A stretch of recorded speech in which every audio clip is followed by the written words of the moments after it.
Hello everybody, John here, and today onto the garage we find out if we finally found an affordable Jaguar specific OBD2 scanner.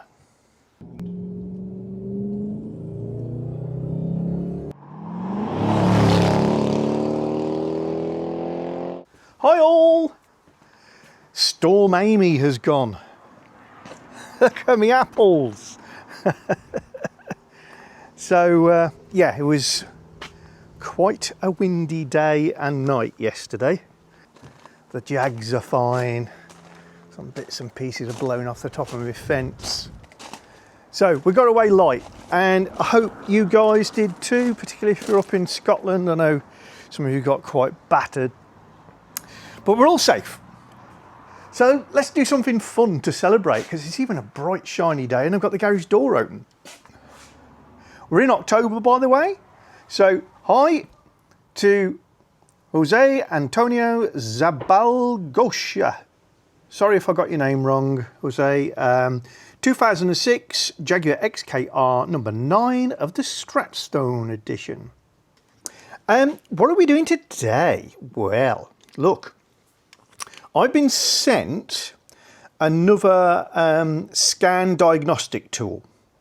So as always, clear and transparent, I was given this for free in return for doing a review of it.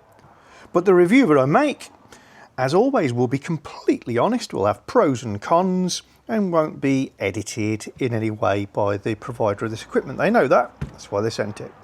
So it is an Android-based touch screen OBD2 scanner diagnostic tool, preloaded with specific software for the Jaguar Land Rover fleet. And allegedly, you know, that's got all the models going way on back. The big test is always an X100. They were born just as OBD2 compliancy became a thing. And early cars particularly, and mine is as early as they get, don't talk well with any of these tools. So we're going to give it the ultimate test. So the brand is Launch. It's the C-Reader Elite 2 JL. That stands for Jaguar Land Rover. There is an instruction book that comes with it. I can confirm it's in good English. You can buy a, I don't know, BMW, Volkswagen, Audi version, a Nissan version, whatever you want. And it'll, again, it's preloaded with the right software. You can download additional software that you will pay for. And it's kind of a fee per year to add it on and keep it active.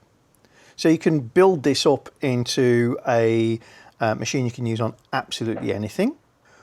But the version I have, the Jaguar Land Rover thing, means that not only is it preloaded, but I've got free updates for life. So this is always going to work as a Jaguar Land Rover diagnostic tool. So I kind of like that, because there's a separation, I guess, between the cheap and cheerful on this sort of thing and the really expensive. This is that middle ground. It's got the capabilities of the far more expensive bits of kit, but you only pay for the unit and one bundle of software, and then you can add to it. I quite like the concept. Don't get me wrong, there are far more sophisticated pieces of kit out there, and we are talking about a small screen device, but it's got an onboard battery, and it's got its own memory and all the rest of it. It's capable of communicating via Wi-Fi. I have had this out of the box because I suspected I'd need to charge it, so I have charged it. And because I know how boring it is, I launched it. So what you've missed is turning this on, it asking what language I want to be in, it asking for an internet connection, a Wi-Fi, that it can link to, and obviously password. I give it some basic details about me, including an email address, and then it showed me the software that I got on and said, do I want to get the latest updates? And I went, yes. And the whole thing took about, I'd say 15 minutes just sat on the coffee table at home, and it's all done. So that's the stage we're at. Comes with the cable to connect up to your OBD2 port. Now, there's a couple of reasons this is a really good idea rather than having a molded in one. One is for storage, you can take it off. It means that it's far more convenient and you don't bend and stress the cable. And two, if you do damage the cable, or it wears out over time because fatigue, all that sort of thing, and obviously you can replace it because they're relatively standard things. I have charged it, so the only other control is a power button, which I can press even though we're not connected to the car. Just do that for you. Sorry for the reflections. Always a challenge filming screens.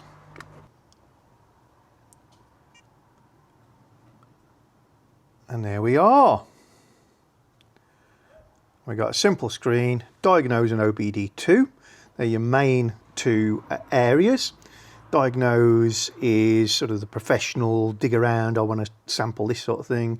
OBD2 is going to give you the list of codes.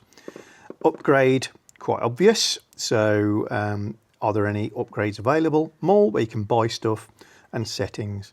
And settings just brings up the sorts of things that are about the unit rather than doing anything with your car. So units and measurement, you want imperial or metric. Time zones, languages. Workshop information, interesting, is me. So that's the stuff it remembered from when I first turned it on. For obvious reasons, that isn't my phone number. Screen capture, exactly what you imagine. So I turn that on and that will enable you to capture a screenshot. Data, interestingly, it's got one that's called image. If I go to that, that is the screenshot that I've just captured. So you can capture lots and lots of screenshots. That's a screenshot. I can delete that. Select all, delete. So if you've got a screen and you want to save it and show to somebody, you can.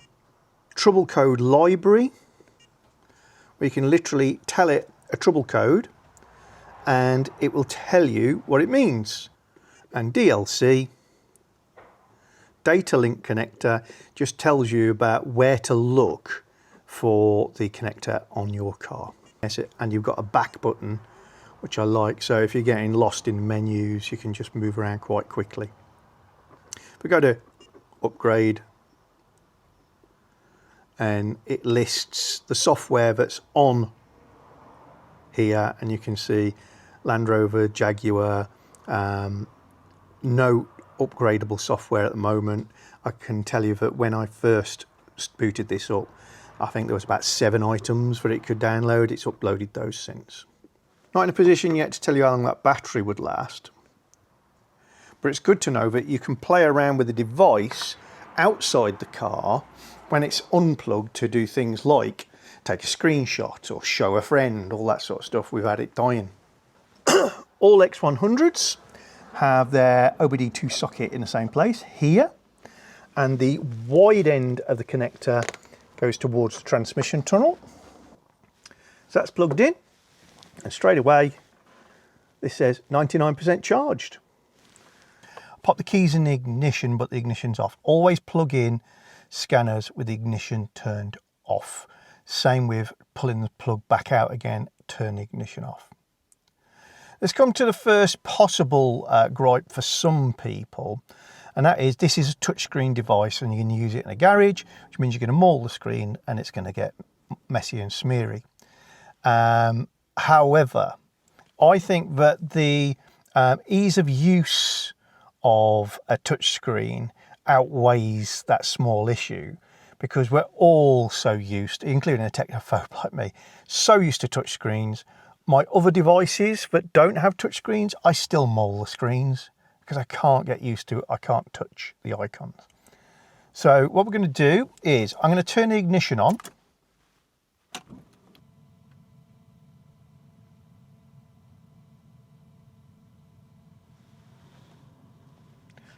And there we are. It's going straight into a VIN scan without any help from me. Now, most scanners will not detect the VIN on my car because, again, very early. I normally have to tell them what it is. Don't know if that's because the code is a strange format or because it doesn't have that facility to share its VIN number on my very, very early. This is a 1996 car. Yeah, so it's missed that. So all you do is look on the door shut of your car and you have a VIN code. Don't mind you guys seeing mine. So I'm going to type that in. You obviously, if you press skip on this, what it's going to do is ask you for make and model. Trouble is, it may ask you for things like model year, which isn't necessarily the same as the year it was registered. And if you can get it to accept a VIN code, that's just so much better. Starting system detection. So it's now trying to work out what it can see. Yes. Okay. And it's collected a load of info. And you can see a couple of red items going past on the right and some green and plenty of non-equipped. Just wait for it to finish this because I don't want to interfere. And then what I'm going to do is I'm going to start the car. Now you can use a scan tool like this when the car is just on the ignition or while it's running. It doesn't matter. The challenge is, of course, how strong is your battery, because it's using a battery, it's interrogating the systems, your ignition is activated, etc, etc. So it's quite a good idea to have it running. So still just waiting for it to do what it needs to do.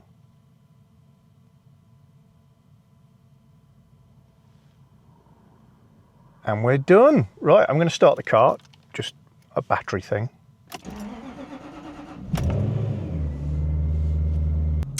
So I'm liking the look of this straight away. So we got this report and it's telling me the VIN number, brand, shop name. So this is my details that I put in.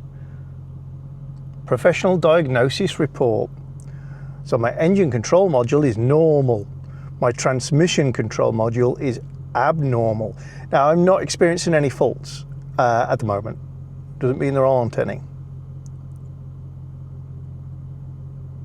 5 transmission related issues. P1795, inconsistent CAN level. 1799, transmission control module and ABS control module circuit malfunction. That is possible because I have been playing around with the ABS, haven't necessarily reset anything. Transmission range sensor circuit, mode switch valve function. Mode switch. That'll be the sport button. So that's good. Then we got instrument pack, a circuit failure within the instrument pack, and an over temperature test has failed. So none of these are impacting me. It's gone back. So out of the report, which is obviously something you could show to a customer or email to a customer if you wanted, we've got diagnostic trouble codes displayed slightly differently.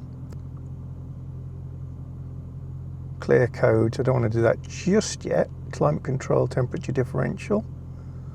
Okay. Climate control pressure switch.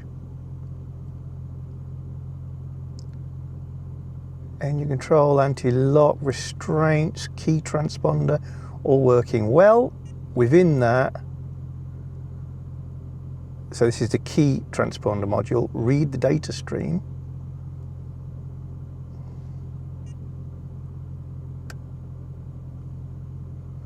Oh wow, look at this. So you've got auxiliary, brake glass signal sensor, ignition. Let's click that. Key transponder detection, Let's just have the ignition and go, okay. Ignition value 1. So typically, if you see a value of 1 or a value of 0, that will mean turned on, turned off. Okay, so you can tell what is actually energized and what's not energized. Obviously the ignition's on because the car's running. Let's turn it off. It goes 0. Let's restart. And yeah, it goes straight to 1, 0, 1. That's great. That means you can test your ignition switch and see if it's dicky or not engaging thoroughly and instantly. Okay, so I really like that. We've got the engine control module, more information. So read fault code. We know it's got no fault codes because it's just told us that, but if we read data stream of anything that's fitted, AJ27 engine fitted, that's not correct. It's an AJ26, but I'll forgive it that again because of the age of the vehicle. Standard speed control, adaptive speed control, standard speed control. Engine coolant temperature. Ooh. Let's do that. Let's see what else we've got on here. Short-term fuel trims, throttle position sensor, vacuum switch, variable valve timing. So I could select any of those things. Let's go heated oxygen sensor. Okay. Oh, this is excellent. Look at this, 89 degrees C. Heated oxygen sensor, bank 2, upstream. It's showing well, it's hard to tell. It's moving around a lot, the voltage on it. Now, should I be worried by that? I don't know. Let's track let's use the graph button.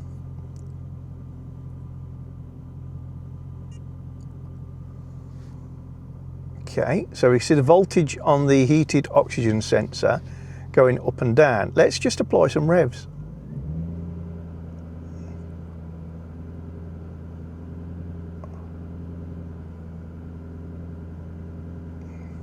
Now you see, I don't need to know exactly what the hot oxygen sensor does. To know that, it knows that I've raised the revs. Here was idle. Now,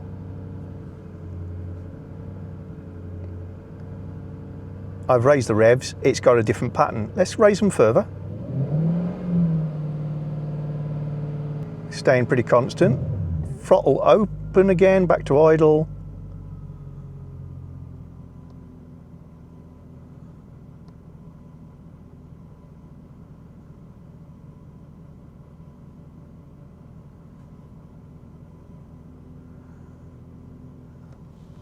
See, I would look at this now and say, I know that my car's running well. I know that it's got an oxygen sensor and a catalytic converter. I know that the oxygen sensor can tell what I'm doing. That must be what a good oxygen sensor looks like. Next time that I get a car that I think maybe the catalytic converter's gone, or maybe the oxygen sensor in the catalytic converter's gone, if I'm getting a very different sort of pattern to this, I'd conclude that the oxygen sensor was not operating correctly. Or if I got a flatline trace, or it couldn't detect the oxygen sensor, I'd know that it was broken. So you start to learn because you've got this information. Love it. And here we've got the gear position switch input. And I've often thought that I occasionally get a limp home on a gearbox, very rare, but occasionally. I think it's because it doesn't detect it's in fourth, and it's when I'm driving J-gate and I come down the box and then into D, occasionally I get a limp home. And I think it's because it never actually triggers number 4. let's put these on. So gear switch position number 1 is on. So we're in park. 2 is off, 3 is off, 4 is off. I'm just put my foot on the brake for obvious reasons. I'm going to move into reverse. Oh, as soon as I touch the gear stick, let's move that down. So I know you can't see my hand, but I'm going to touch the gear stick now. It's gone into reverse. Number 2 is lit up, so it's detecting the change. Ah, now look at that. 2 and 3. Let's just move the gear stick. 1, 2 and 3 are showing. Is that right? Let's go back to 2, which is reverse, park, reverse, neutral. Well, that's interesting, isn't it? You get 3 switches depressed when it's in neutral. Drive. Wow. There's my performance mode switch, which apparently was a bit dicky. I'm going to press the sport button now. There you go. Off, on, off, on. So you could play around with that and see if the switch was dicky. I'm just twitching, I'm just moving the switch around now. See if I can make it blink. No. Put it into off. Let's move the switch. Nothing. Now I've had the battery on and off this car regularly because I'm always making videos and doing repairs and jobs. So what I want to do is actually start from scratch. So before I move on with this device, what I'm going to do, also go share. There's my email address, john@tothegarage.co.uk. I can put a message. What does it bring up? A keyboard? Yes, it does. QWERTY. Hello.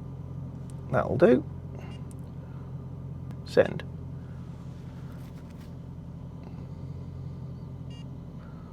And that should send me this report as an email, which would be great to remind me or to show to somebody. Go home again.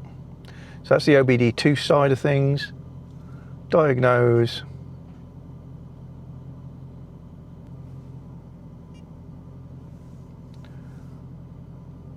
I want to clear the codes. Are you sure clear all system faults? Yes. Now this doesn't fix your car, remember. If you've got a fault code and there's a problem, it'll turn it off for a few seconds, but the fault code will come straight back. You turn off the code because you think you've solved it, or you think you know what caused it and you want to see if it comes back when you do a certain thing. So now I've cleared the codes because, yeah, I've removed the battery, I've had the ACU cover off, I've done all sorts of things which can cause codes. Let's just see what it comes up with now.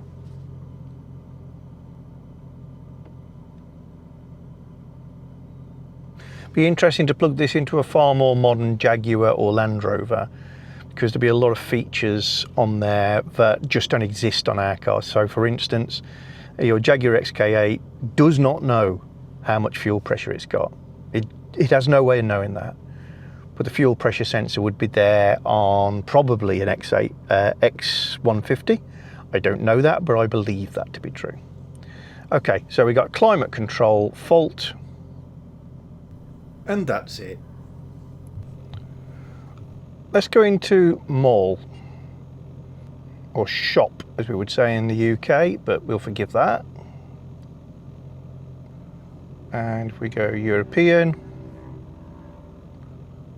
you can see Volkswagen, BMW, McLaren, Mercedes, Maybach, Audi, Maserati, Volvo, Linko and Polestar, Renault Dacia, Aston Martin, Porsche.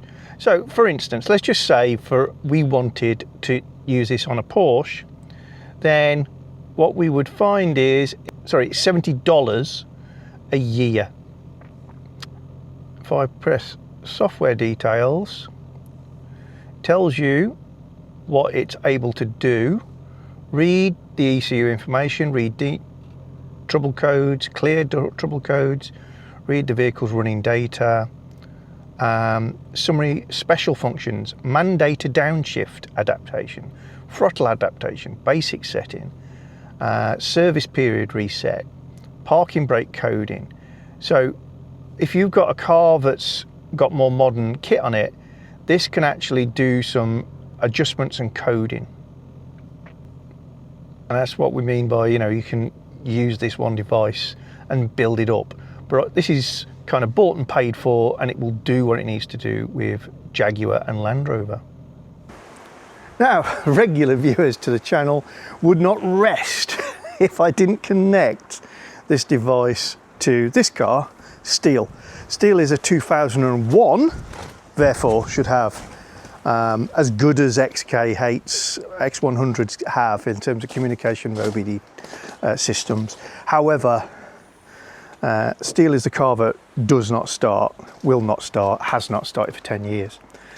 And the most regular question I get on the videos for this, which is obviously people who haven't watched all the videos yet. John, have you not plugged in an OBD2 scanner? Yes. And I've had no meaningful output whatsoever from it. So it's either not remembering any faults because the car hasn't run for long enough in the last 10 years. It's probably run, you know, it's measured in seconds how long this thing's been running in the last 10 years. Or it's connected with the fact that the ECU is part of the problem maybe and can't communicate any faults. Anyway, it would be a shame not to connect up this new device, which does seem to have some fidelity and ability to speak properly with a Jaguar. So we'll give it a crack and just see what happens. Yes, that's correct. And it's collecting info for a report. Oh, okay. So this device has got further than any of the other devices. We'll have to take the results with a pinch of salt potentially, as it's never really started and I doubt it's got any memory of before that issue. Okay, engine control module abnormal, transmission control abnormal, ABS abnormal, instrument panel abnormal, climate control abnormal, supplemental inflatable restraint systems normal, we're safe. Key transponder module normal, that's good to know. Okay, so it is at least reading that the fact there's a fault. This is good. We're going to go straight to engine control module, and we've got DTCs 5 count, mass or volume airflow circuit low input, intake air temperature low input. That sounds voltage related rather than gone. Throttle motor driver on. Throttle motor relay driver on malfunction. Security input pending. I've pulled the alarm system on this car, so that is why that is. Not because I know the alarm is giving a problem, but to prevent it giving a problem. System check has not been completed since the last memory. Okay, now transmission I'm not so interested in, but it does say battery supply malfunction. That could be the battery being disconnected. Anti-lock braking, front left wheel sensor circuit failure. I'd like to know how it knows that, as it's not moved. Battery voltage out of range. On the dashboard we are showing a little over 12 volts. Instrument pack, fuel sender circuit is open, that's fine. Battery voltage high, okay. couple of circuit failures, but it doesn't tell me what they are, just there to do with the instruments. Climate control, really not that interested in at this stage. Mass airflow sensor is interesting, as is the throttle motor driver on malfunction. Now all these codes that are saying battery level does make me want to change the battery for the one off Purdy, because although these batteries are fully charged, the correct voltage, everything else, it's my own words, if there's anything wrong with one of these cars, it's flat tyre, run out of fuel, followed by battery. Couldn't be that simple, I'm sure. Read fault codes, throttle motor, help info. The throttle motor relay, driver on malfunction, the onboard diagnostic checks, the commanded against the actual driver signal for a period of 0.08 seconds. Doesn't make sense, but at least points me at something. Air intake, let's go help info. Air intake, temperature circuit, low input. It outputs an analog voltage inversely proportional to the temperature. Diagnostic trouble code is logged if the input voltage is greater than 4.8 volts. Again, these cars are super sensitive to the right voltages for everything. Let's go leave data stream. Camshaft sensor, bank 1. Camshaft sensor, bank 2. Engine management system main relay. Fuel pump relay 1. Inertia switch. Air intake temperature. Mass airflow. Camshaft signal. Nothing. Right, what I'm going to do is I'm just going to do an attempted start. See, the mass airflow sensor is given a figure, grams per second. The air intake temperature is given a figure. So I think that's all good. The inertia switch is showing us off. 0. Does that mean on or off in this context? Not sure. I'm going to click record, which I think is going to record all of these things. And what I want to do, I'm just going to move to the area where I can see camshaft sensors, and I'm going to try and spin the engine.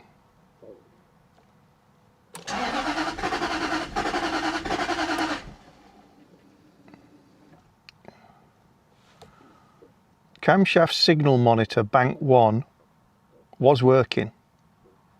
It went to 1. Camshaft signal monitor bank 2 I didn't see move. Try again.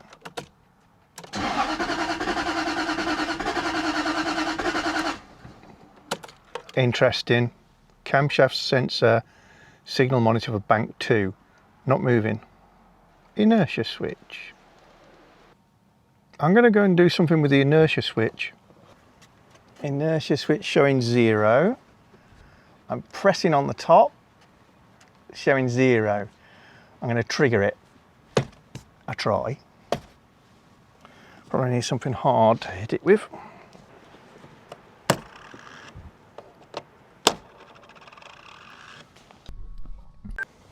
So actually the most smoking gun of anything I've seen there was camshaft signal monitor for bank 2 central processor didn't change when I spun the motor. I don't know that it should move, but I believe it should move. Should do something. I've got a jump starter that's very powerful with a boost. It's a little tiny thing. I'm going to try to start the car with the jump starter on boost mode. It's never going to have as much volts as that, ever. It only lasts for about 30 seconds. But if the car starts, we could be back to just simple bad earths, or again, battery condition, despite the fact I've been using 3 different batteries on this car. None of them are new, in fairness, but they're all showing us good. That's what we're going to do. Okay, here we go.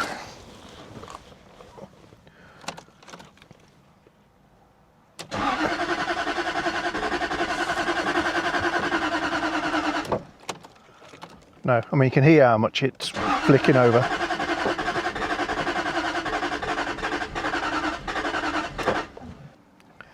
Now I'll leave it at that.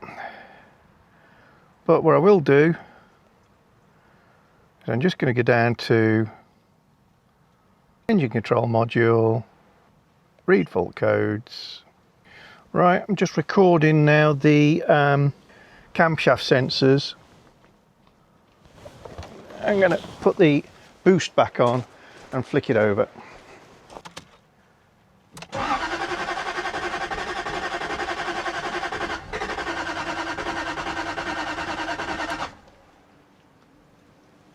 There's just an occasional blip in blue, which is the second camshaft sensor.